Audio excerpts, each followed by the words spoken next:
ગીર સોમનાથના પ્રભાસ પાટણમાં શ્રી સોમનાથ મંદિર ટ્રસ્ટ દ્વારા સદીઓ જૂના જાહેર રસ્તાઓ રાતોરાત બંધ કરી દેવાતા ભારે વિવાદ ઉભો થયો છે।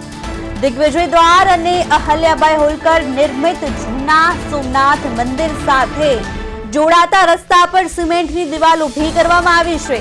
કોઈ આગોતરી જાણ કે જાહેરનામા વિના રસ્તો બંધ કરી દેવાતા સ્થાનિકોમાં રોષ ફેલાયો છે।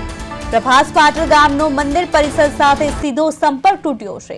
યાત્રાળુઓનું બજારમાં આવાગમન અટકતા વેપાર ધંધાને તેમજ આરોગ્ય અને આગ જેવી આપત્તિ સમયે ગંભીર જોખમ ઊભું થયું છે। પ્રભાસ હિત રક્ષક સમિતિએ જિલ્લા કલેક્ટરને આવેદનપત્ર આપી 3 દિવસમાં રસ્તા ખોલાવવાની માંગ કરી છે, નહીતર આંદોલનની ચીમકી પણ આપવામાં આવી છે।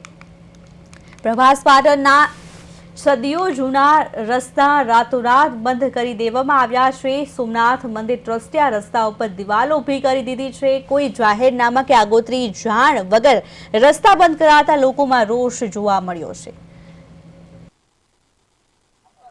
જે સોમનાથની અંદર પ્રભાસ પાટણની પ્રજા ગામના લોકો જે જૂના મંદિર પાસેથી જે અંદર જવાનો રસ્તો હતો એ એક જે રાજમાર્ગ તરીકે વર્તાતો જૂનો રસ્તો, બહુ જૂનો રસ્તો છે કે જે આખી મેન બજારમાં થઈને સોમનાથ પાસે આવતો હતો। ત્યારબાદ જૂના મંદિર પાસે જે એટીએમ વાળો રસ્તો હતો એ બે રસ્તાઓ તથા મંદિરમાં જે ઉંમરલાયક માણસો જવાનો રસ્તો હતો એ અચાનક સોમનાથ ટ્રસ્ટ દ્વારા બંધ